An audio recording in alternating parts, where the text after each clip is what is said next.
Yes, I feel that. I've always been like a giant bag kind of girly. Like, when I was living in Australia, I was a nanny, and we joked like my big giant purse was like the nanny bag. And I feel like I still have the nanny bag, but now it's Prada. So It's been upgraded. it's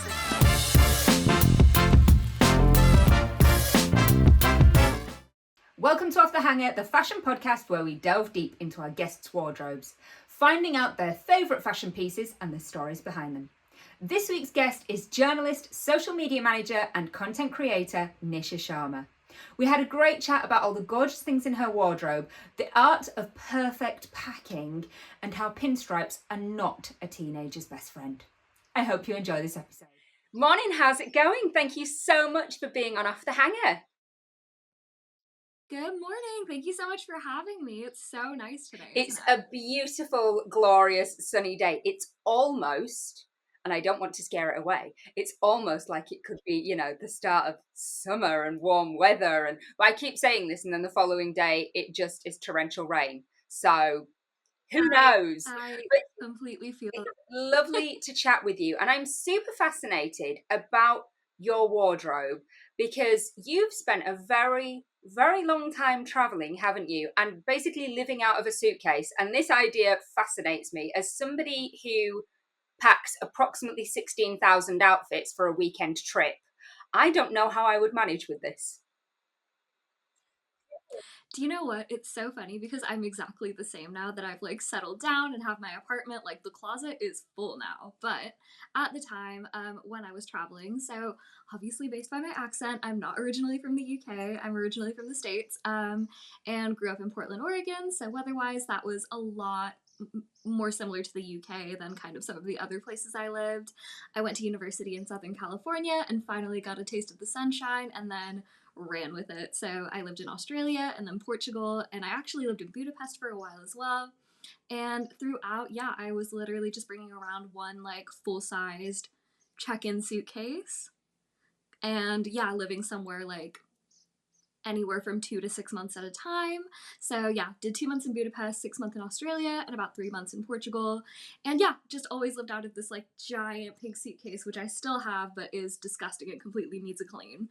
But honestly, it was just like at the time I was moving so much, that's all that I really had. There were kind of a couple of heavier winter coats I would leave at my parents' house, but other than that, like I literally just brought everything I had. Although the one place that I did break my kind of like live out of the one suitcase rule was Australia. And I'll get into that a little bit later, but 90% of my wardrobe is from Australian boutiques because the fashion in Australia is just so unreal. I had to buy a second suitcase and completely fill it up. I had another guest recently who's an Australian fashion designer, and the pieces that she was showing that were all from really individual, unique kind of Australian designers, I was like, oh, I really need to go shopping over there. I really need to check out the shipping situation. Can they get that to the UK? It's the shipping is what kills me because there's this like sweet spot where if you order under 135 pounds worth of stuff, you don't have to pay the 20% import fee. But equally, if you order, I think under 100 pounds worth of stuff, your shipping fee is crazy. Like just because they don't like shipping like low value orders this far. So you have to get your order in between 100 pounds and 135 pounds so that you get like the free or like cheap shipping plus not getting charged an extra 20%, and the struggle is so real. I'm tempted to like just start placing kind of a couple orders at a time, one after the other, and just hope that it doesn't get flagged because the shipping fees are crazy. Oh my goodness, that's such a great tip though. I didn't know that about the sweet spot. Now I want to really ask, it's so narrow. as somebody who has lived out of a suitcase, your packing skills must be next level. Are you a roller? Are you a packing cube girl? What is the scenario here? How are you maximizing that space? Yeah, definitely a roller unless it's a winter item. So knitwear gets folded and put down at the bottom so it gets compressed by all the super tightly rolled smaller, like more spring and summery bits, like the base layers and stuff like that. And then hopefully it all kind of pushes down and closes at the end of that. Again though, I don't know what has changed. Maybe it's just like having the space and the capacity to do it now, but I am such an overpacker now, it's not even funny. We just got back from the Caribbean, which is why you're gonna see my wardrobe selections are all very summery. But I went for 2 weeks, and you would have thought, like, oh, I can do that in a carry-on suitcase, no problem, it's summery weather. I used to live out of one suitcase for months at a time. It was so bad. Like, I had my fully packed duffel bag, plus a fully packed carry-on bag, plus my husband and I shared a full-size suitcase that was the size of the one I used to live out of, and that was just for a 2-week trip. So I don't know, but the technique stands. I'm definitely team rolling. Yeah, same. Team rolling, but also I love packing cubes. But I like to roll and then put into the packing cubes, and then everything's very organized. Because I have to share a suitcase a lot of the time with my son, because my husband is 6'4", so all of his clothes are really big. And so they take up so much more room. So he has a case of his own, and then I have to share a case with my son. But then that just means that all our things get mixed in. I'm like, are these my socks or your socks, or who do these belong to? So I split it all into packing cubes. When we're sharing a suitcase, we tend to do like the bottom half and then the top half, if that makes sense, and also separate it that way. But that always doesn't quite go as planned because I always tend to bring a lot more stuff than my husband. So I'm like, I'm the bottom half plus like half of your top half. But all good. Yeah, I do like packing cubes specifically for underwear and swimsuits. I feel like that's the most efficient way to kind of get that all like compressed and organized in one place, because I feel like those are the bits that you can never track down when you're in the middle of looking for something and like getting ready in the morning to go somewhere nice. Exactly. And did you love fashion as a child? Do you have an earliest childhood memory of fashion? So I went to a uniform school, which I know is kind of standard here in the UK, but in the US it's not as common. So I was in a uniform from the age of like 6 to 11. But with that being said, like, I was a weekend warrior. I lived for the weekends. I lived for heading to, I don't know if you have this store over here, but Limited 2 was like the store of the 2000s, like childhood era. Right. And I think they were owned by the same people as Banana Republic or something, I want to say. So it was like for the fashionable child, and I just ate that up. Like, I loved shopping there.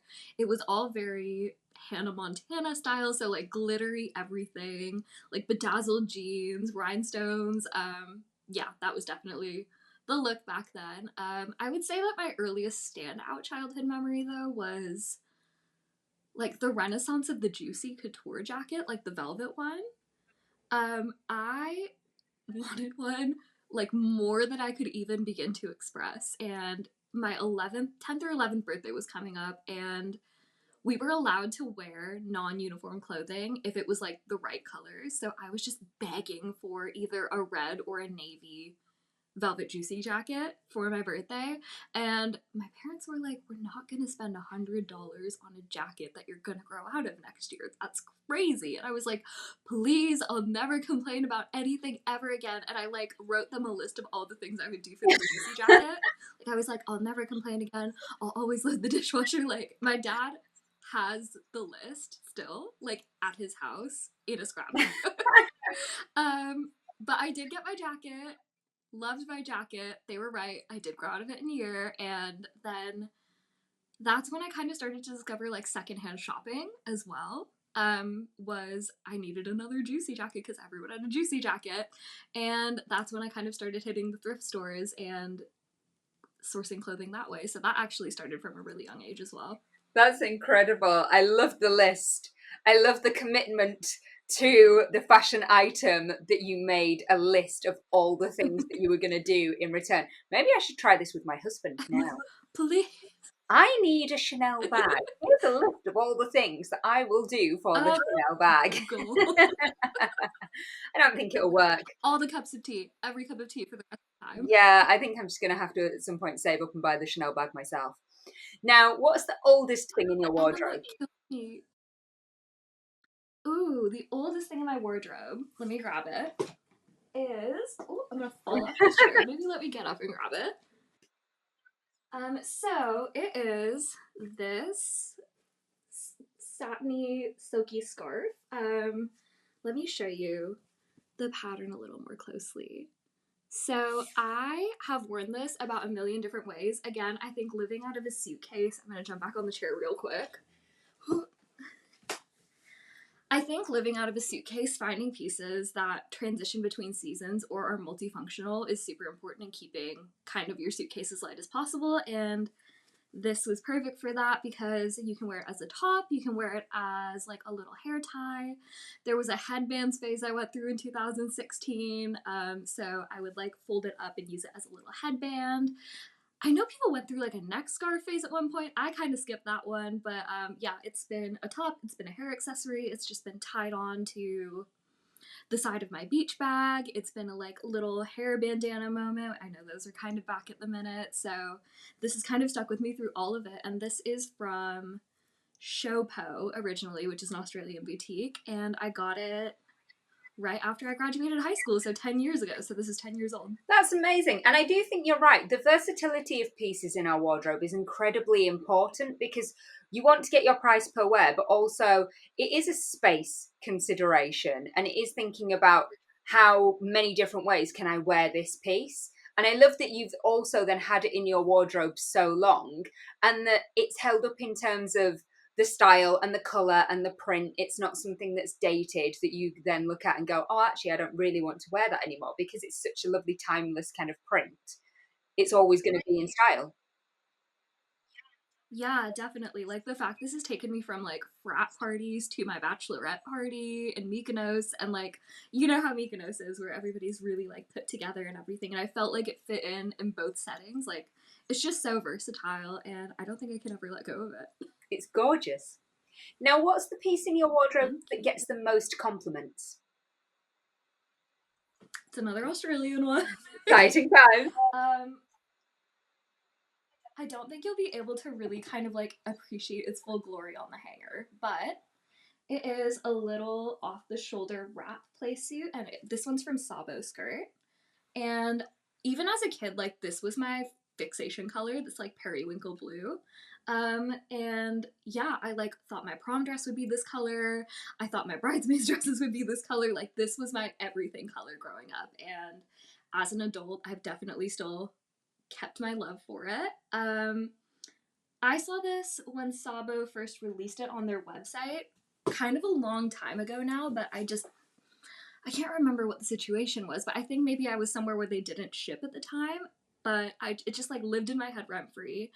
And when we were getting ready to kind of start like exploring Europe for the first time post lockdown, I was like, I'm still just thinking about how cute this Sabo playsuit would have looked in like the south of France and like in Italy and in Greece and stuff. And I got on Depop and like I spent just hours and hours and hours like reverse image searching, trying to track down this playsuit. I found the one person selling it in my size and was just like, please, like, will you ship this internationally? I don't care how much it costs to ship it. Like, I am begging you. I really need this playsuit in my wardrobe. And my husband was like, why are you so obsessed with this one playsuit? I'm like, I could not tell you. I just feel like it's going to be so, so cute. And I bring it now on every single trip, and it's always the outfit on every trip that people are like, that's such a nice playsuit. Yeah, that one's definitely gotten the most compliments. I think it's a combination of like the color, the material, just the fact it like drapes really beautifully.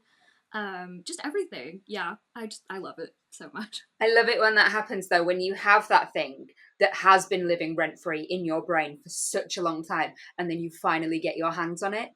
I think it's just, the best feeling. I'm still like on the hunt. There is the most incredibly beautiful Farm Rio macaw maxi dress that I am obsessed with. I check Ooh, Vinted every day for when somebody lists this thing. It's not appeared you yet, get it. Yes, but when it does, oh my God, it I will. am going to swoosh about in that thing and everybody's going to know about it.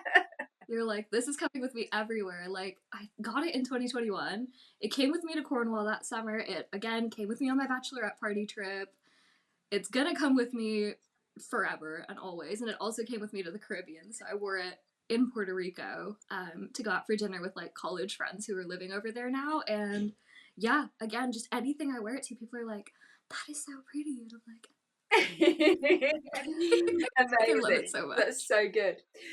Now, what is the most expensive piece you own? You don't have to share how much if you don't want to, but you can. We don't mind.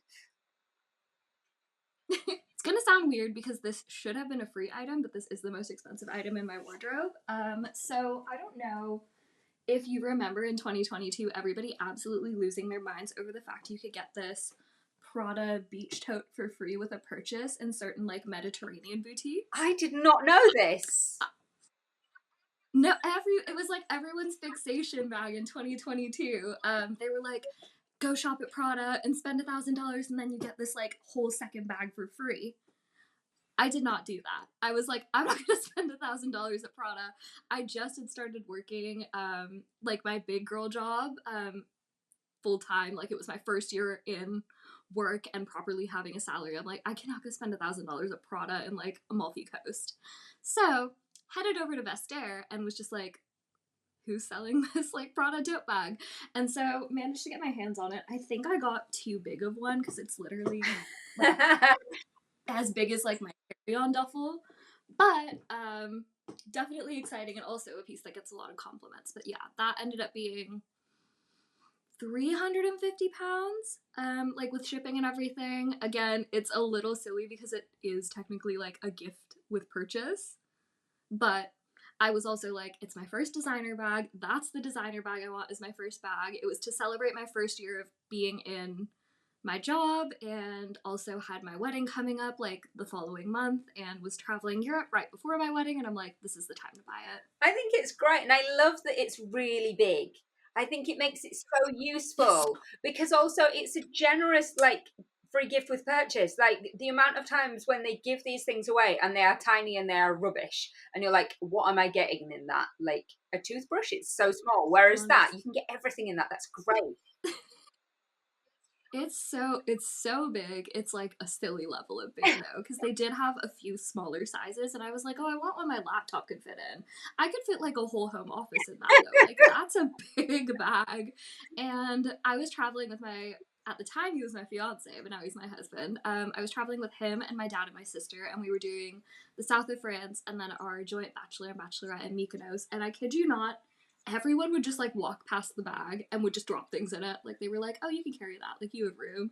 And like just the shoulder was just That is the peril of a big bag. So I have this often with my family where there'll be a collection of things kind of left on the kitchen side or like by the front door that are supposed to be going in my handbag for whatever day out that we're going on. And I'm like, no, no, no, people, you can take your own bags. I'm taking a very tiny bag that goes beautifully with my outfit. I'm not taking a giant handbag to carry yeah. all of your tut. Yes, I feel that. I've always been like a giant bag kind of girly. Like I when I was living in Australia, I was a nanny and we joked like my big giant purse was like the nanny bag. And I feel like I still have the nanny bag, but now it's Prada. So It's been upgraded. it is definitely upgraded. Although yeah, I think maybe the next designer bag purchase is gonna be a little bit more compact than that. Just a tad smaller. Smidgen. Yeah. Just a little small. Now, what's the newest piece in your wardrobe? So I have recently done a giant shopping spree. We just got back from the Caribbean, and of course I had to shop it out before going over. But a couple of highlights from the shopping spree are these two co-ord sets. So I have this butter yellow one, which is a little, it's not little, it's actually super oversized. It's like a butter yellow kind of crinkled button up, which has been amazing over bikinis. And then it also comes with this little set of shorts, which are super cute.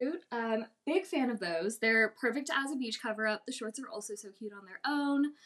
The top is gigantic, like really oversized. But with that being said, it's perfect for like almost a shirt dress moment over a bikini.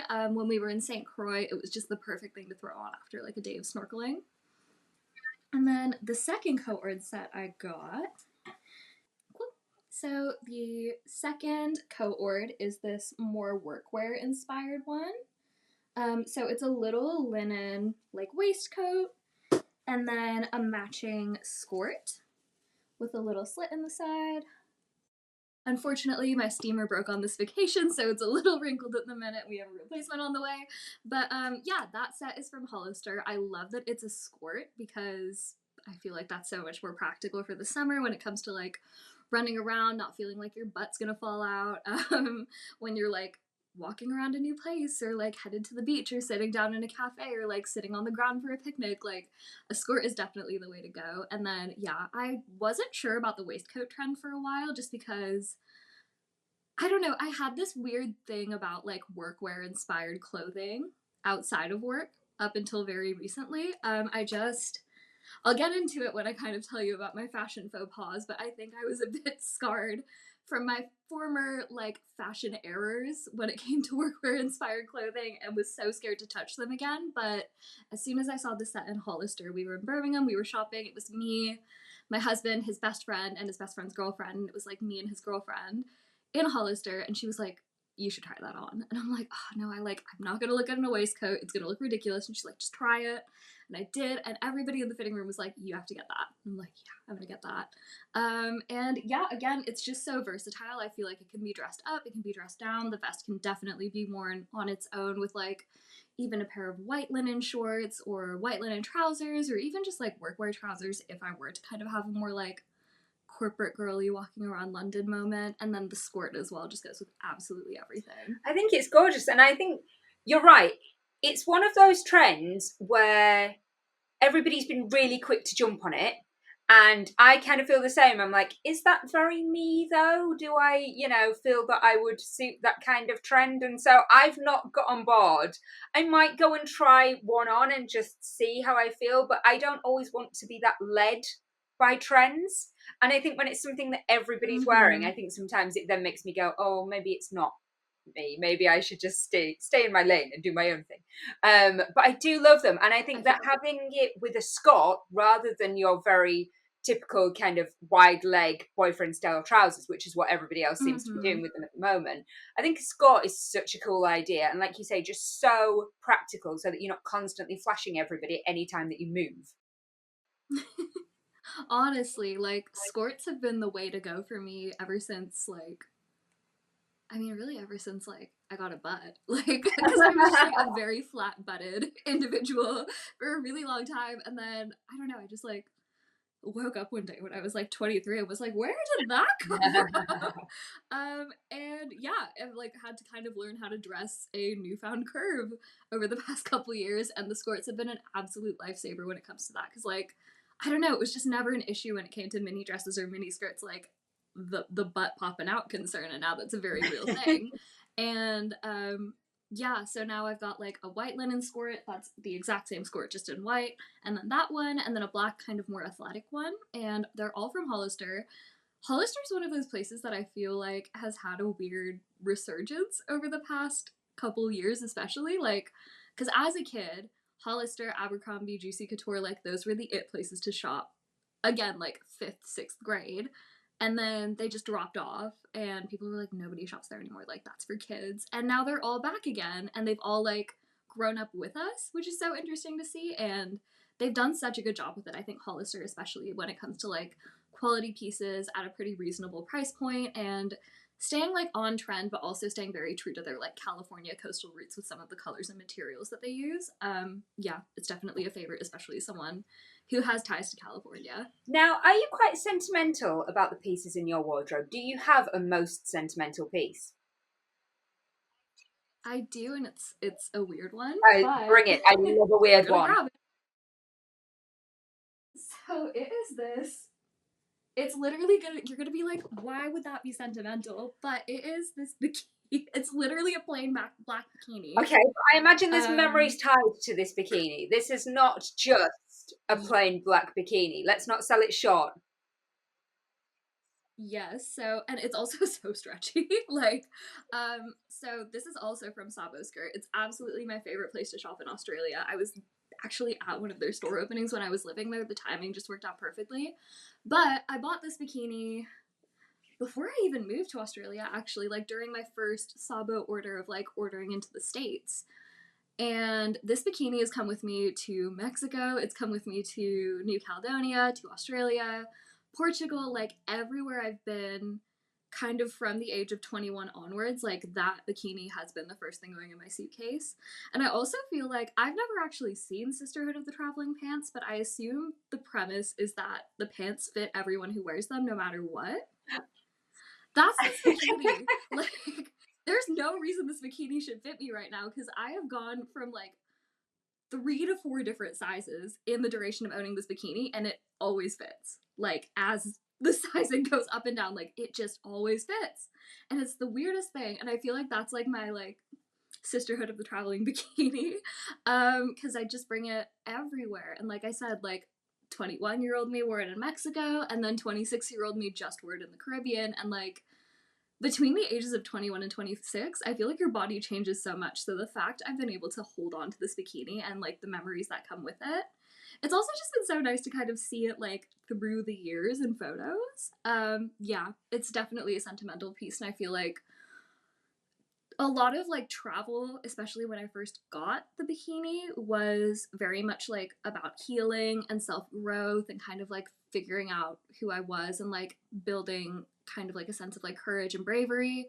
And so, as like cheesy as it sounds, even now when I like put that bikini on vacation 3 weeks ago, I feel so much more like confident and empowered because I just think about kind of the places it's been with me, both like physically as far as like location and also like mentally.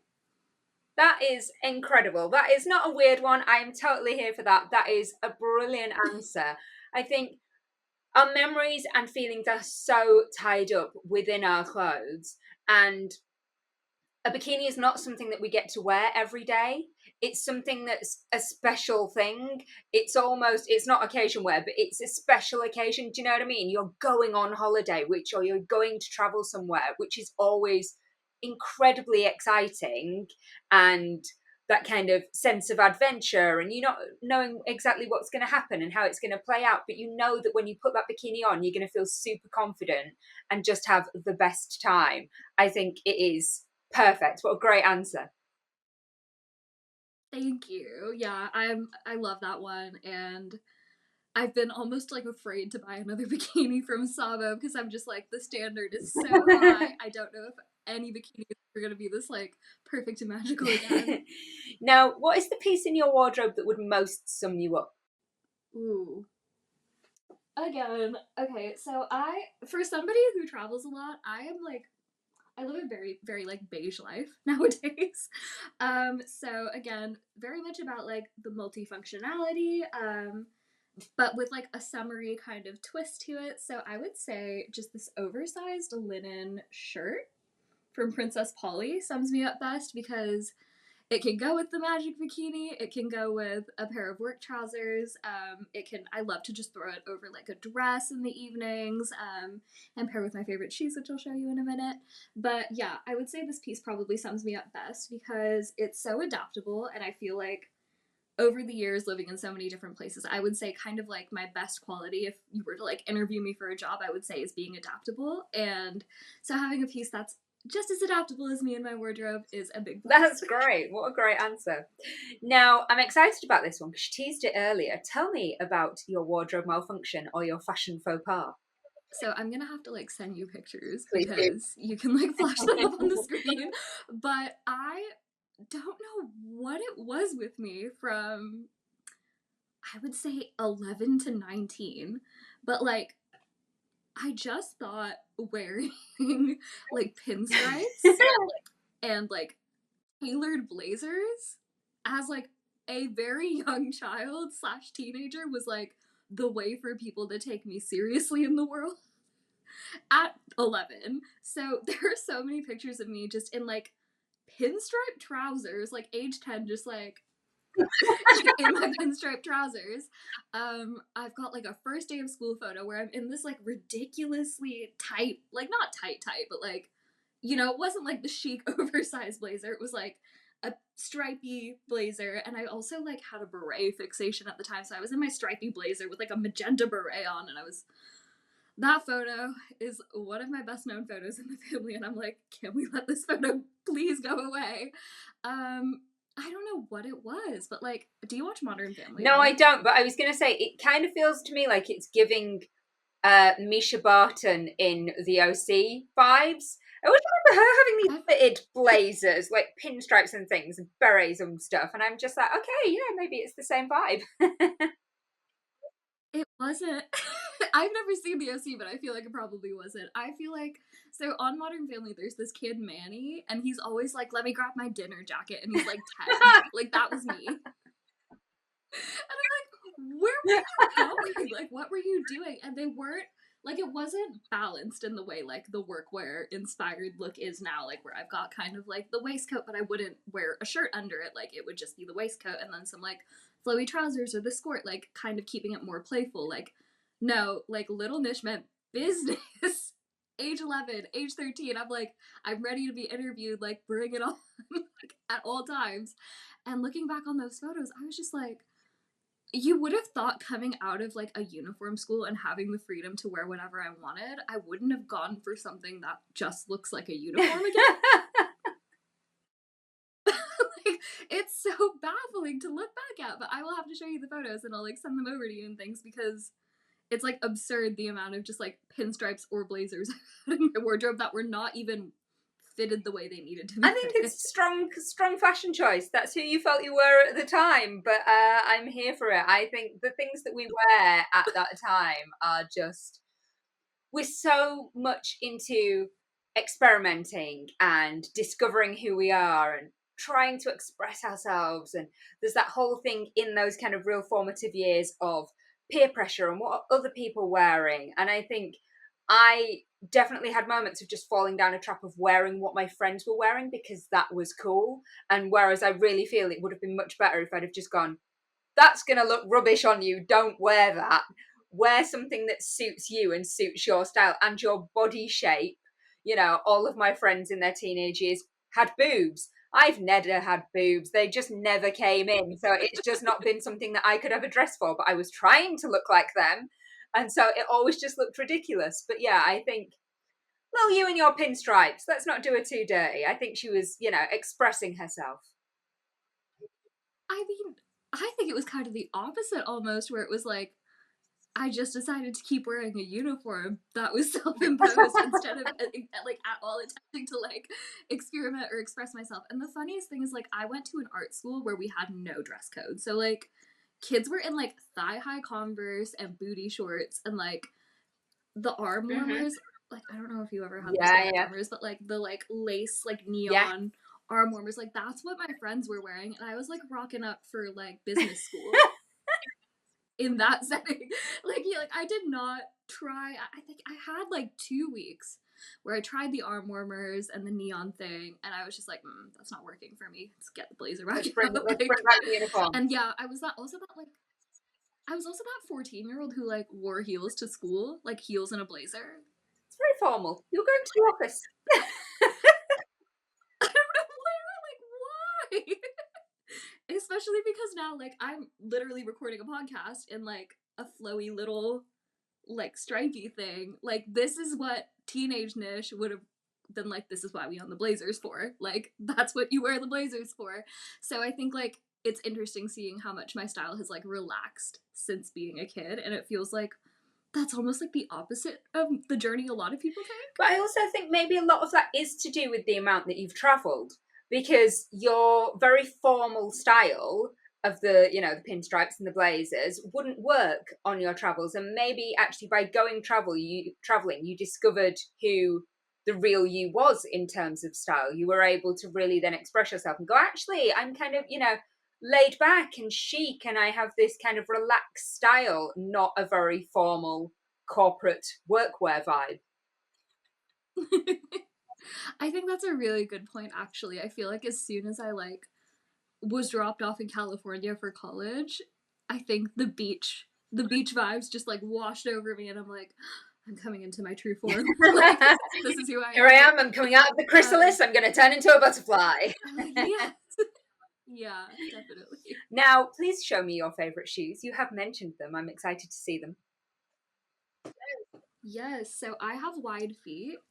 So I feel like finding a really chic, versatile shoe that doesn't look like it was prescribed by like an orthopedic person has been really difficult. And these are the solution for me. Ooh, a So classic. they are they're so nice and they're so comfortable as well. So funny enough, these are designed by my friend, who used to be my boss, and her brand is called Winnow, and she basically does really classic, chic, wide foot shoes that are kind of like keeping up trend wise with what non wide footed people are wearing, which is super nice.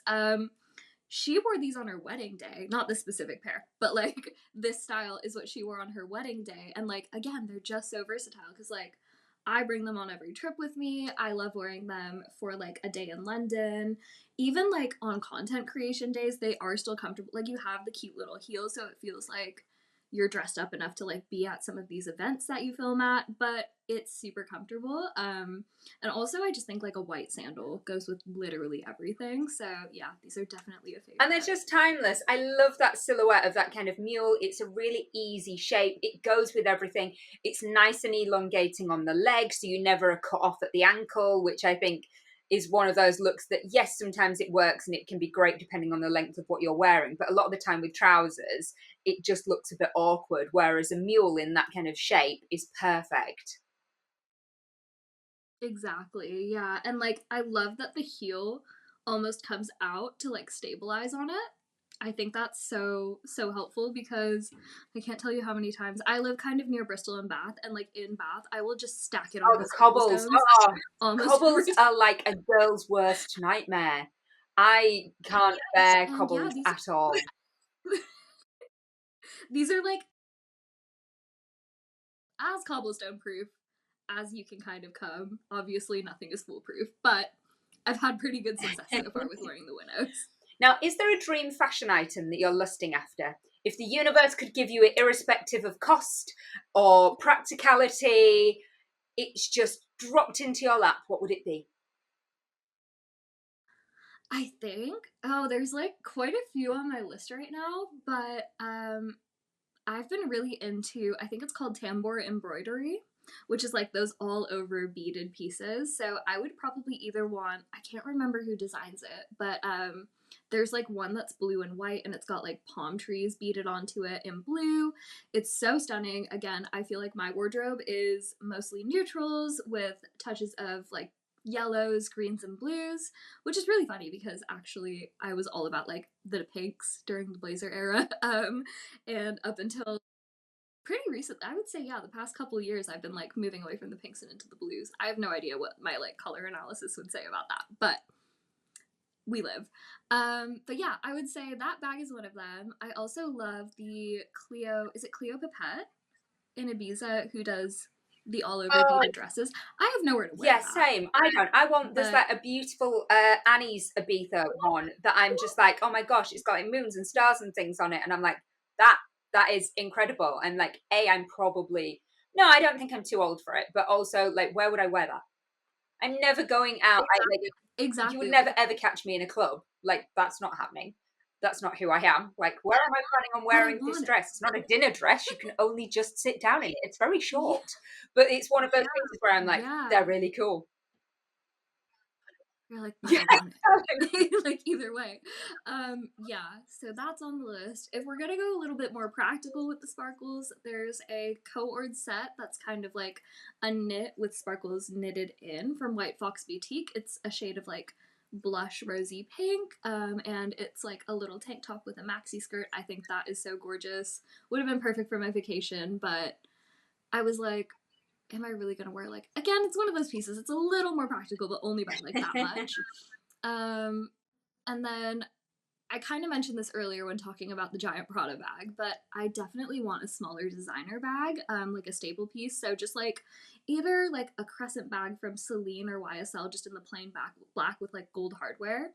I think that is definitely next on the list for like once I'm feeling a little bit more established in my recent career change. Well, it's a good goal to have. And finally, to finish on, do you have a piece of fashion advice that you would have given to your younger self, other than avoid those pinstripes? Yeah, and honestly, I think I still need to give it to my current self. But I would say, yeah, my piece of advice would be make the clothes fit you. Don't try to make yourself fit the clothes. And I mean that both in like the physical body type sense, but also in the sense of like personality. And we kind of touched on this earlier, but I just think with so many microtrends and especially working in social media, I will see every single microtrend and it's so easy to want to be like, I want that. But at the same time, like I know I'm not a baby tea kind of girl anymore. Probably never was, to be honest. I don't think I've ever worn a baby tee in my life, but like everyone's wearing the baby tees, and I'm not gonna try and like pressure myself to feel like I would look good in a baby tee or anything like that. Again, going back to like being a kid, it's finding, I guess, your own personal sense of style, finding those pieces that you feel good in, that you feel confident in. I think dressing for your body type as much as it like speaks to you, because I do think like obviously there are like fashion quote unquote rules, there are things that look better on certain body types, but equally I think just like a confident body will look great in anything that they put on. I agree with that So massively. I think that's such a big thing to highlight, is that we're so often told and we have it forced down our throats of dress for your body type, dress for your body type. It's like, okay, but what if you love that piece and you feel fabulous in it and it's not the right thing for your body type? Your confidence is going to shine way past anything of it not being the right thing for your body type. I think wear the things that you absolutely love, regardless of whether that is, you know, your perfect color or your perfect shape, just something that you love. exactly. And like I had thought about getting like one of those Kibby body type analysis done, analyses.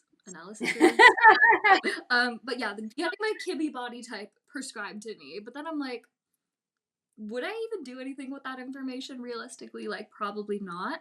Because when I kind of had a look at the different Kibby types, I think I'm like either a romantic or a dramatic or something. And those are like really puffy sleeves, really like big dramatic shapes. And like, that's not who I am. Like, I'm this. Like, I'm flowy, I'm beachy, I'm casual. Like, I'm never gonna wear a structured, like, massive sleeve, you know? So yeah, I just kind of decided against like getting a Kibby analysis done. I still think a color analysis, like if I were to ever visit Korea, would be really, really cool to do just for like the interest of it. But equally, like my undertones haven't changed through the years. I would imagine. I'm pretty sure undertones stay the same. But like for a really long time, I felt good in pink, and so pink was my color. And I would say, yeah, now that I like live in the UK and stuff, and also I guess just as I've been growing up, like I feel good in blue. So now blue is my color, you know? So it just kind of like it changes with you rather than it needing to change with the And I trends. think I saw a really interesting hack the other day using Chat GPT. So basically, you take a picture of yourself in natural daylight, and then you use basically you use an app. It would be like Photoshop, but you can do it in loads of other kind of apps, and you use the point picker thing, Yes.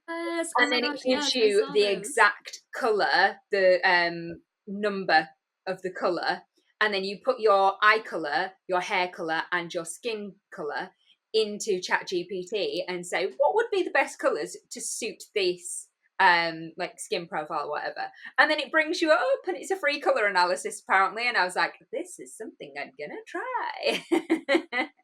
Yeah, it might be worth trying just as like it's just interesting, isn't it? And I think I'm also the same. There's definitely colors that I love, but it's about the shades of the colours that you love. So I love green. I wear so much Mhm. green, but you'll never see me in an apple green Same. because I'm not keen. I don't think it's very me. It's not my kind of tone. And I think naturally we are drawn towards these colours that we like, but also we shouldn't be kind of afraid of these very prescribed rules of it's this exact shade for you and nothing else. Like, no, today I do want to wear that thing Mm. that's probably not my colour, but I'm still going to really enjoy it. Definitely. And I also think like being of an Indian background, I think like culturally speaking, there is so much of an inherent like desire to embrace color. And it's not really something I've like leaned into up until this past year. Like my entire wardrobe has either like the farthest I would get would be like sage green or blush pink. Like that was color for me. That was it. And so to have like although like granted that yellow is pretty muted, it's still like things have been brightening up. I did get a brighter yellow co-ord top and skirt for this trip that I haven't actually had a chance to wear yet, but I think I'll be wearing to an event later this month.